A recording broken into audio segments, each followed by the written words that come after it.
Hello, and thank you very much for clicking on this video. If you don't know what I'm doing in this short series, I'm just imagining if the Beatles carried on, what would their albums sound like? Not as easy as you'd think. Most people would just pick the songs from that particular year, but I'm trying to put a bit more intelligence behind it. Well, actually, not intelligence. It's more just like put a bit more thought behind it. So it's not intelligence. So yeah, I thought I'd put a bit more thought behind it, and by that I just mean, does the album sound good? So it's no point putting all your favourite songs on it because it would sound like a complete mismatch of songs. Talking of which, one comment on my last video said that it sounded like a mismatch of songs, and I do have to agree with that. And the reason being is because by 73, Lennon and McCartney were really different. They were so different. And even I'd say that George Harrison was sort of more over this side, as was Ringo. So let's just blame it on Paul McCartney. Paul McCartney was different to the rest of the group, and therefore there was like a clash almost of songs. And again, I had to try and pick one so it didn't sound completely bad. Some of you liked the album, some of you didn't like the album, but believe me, it's a headache doing these. I didn't think it would be. I thought it'd be easy. No. Okay, so let's just crack on with my Beatles 74 choices. If you haven't already, please do check out Beatles 73. I'll put a link thing up in one of these corners. Which side is it? I should learn. For those of you that have watched it, you'll know that I did not put any of Band on the Run on that album, and the reason being was that Paul McCartney released two albums in 73, Red Rose Speedway at the beginning of the year, and then Band on the Run at the end of the year. And because McCartney did nothing in 74, I put Band on the Run in this year. Before I get cracking, please do like, subscribe, share, all that stuff. That would be much appreciated. Helps me out because it gives me a warm feeling in my tummy. True story. But before you comment, just a quick reminder of one of the rules. And one of my rules is that it has to be released. It's no good saying, oh, in 1974 he actually wrote this song, which was like released 3 years later. Forget it. Okay, so track one. What is it? It has to be Band on the Run. Great album opener. It's opening my album. It's blinding. Followed up with Oh My My by Ringo Starr. Not released in 74. I've had to hold Ringo's 74 stuff, one song, for 75. So, by the way, I've had to do 74 and 75 at the same time because there was next to no output. Apart from Paul McCartney, there was next to no output from any of the other Beatles. So 75 is the next video. Don't worry about that. I'll explain it then. So track two, Oh My My, Ringo Starr. Bloody good song. I love the bass. What more do you need? What more do you need to know? Followed by John Lennon's Whatever Gets You Through the Night. Great song. The ultimate mix elevates John Lennon's vocal over Elton John's, and it sounds great now. I love it. It sounded great then, but it sounds better now. Track four is Dark Horse. I've had to listen to a lot of John Lennon and George Harrison songs that I'd really never heard before. This whole album, Dark Horse is the name of the album as well, not really heard before. This is the title track, and it's probably the standout track on it. I haven't chosen anything else from it because it's not a good album. Sorry. Track five is Steel and Glass. Bloody Northerners.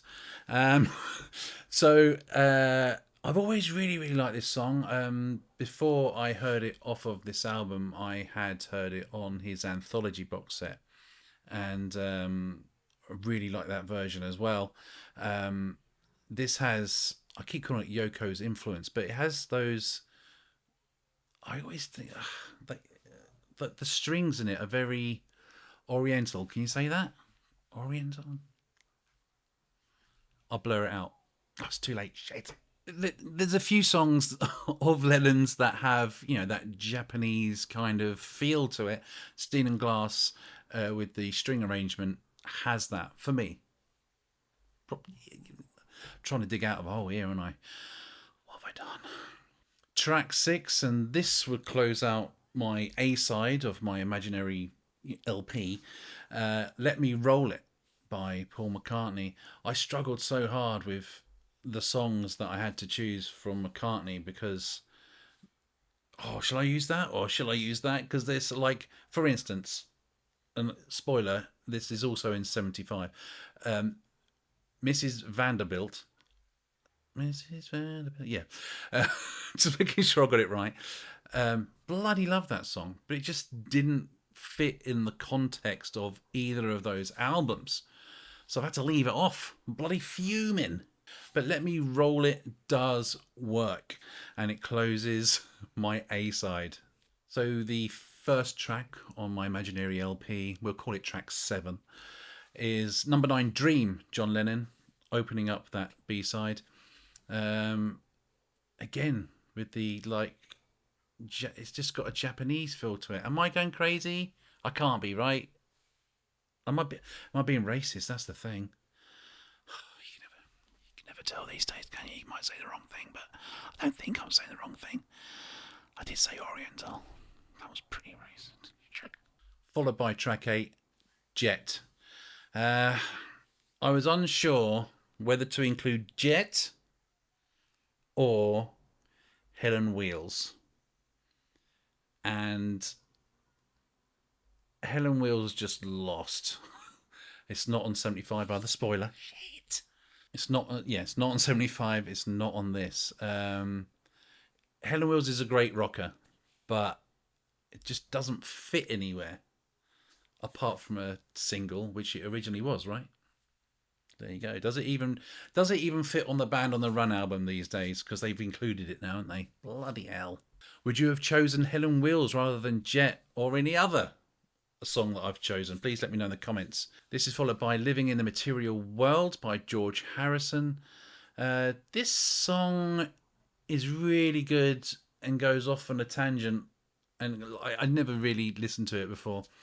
But I do love it, and that's why it's on this album. It works on this album, even though it goes through weird things. Right?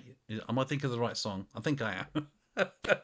Got no idea. I'm going crazy. This is followed by, and this may feel controversial, but I promise you it's not. This is followed by Junior's Farm. Junior's Farm was released in 1974, even though you probably kind of relate it more to the Venus and Mars album. It's on there on its extras, but it was released in 74, so I'm having it.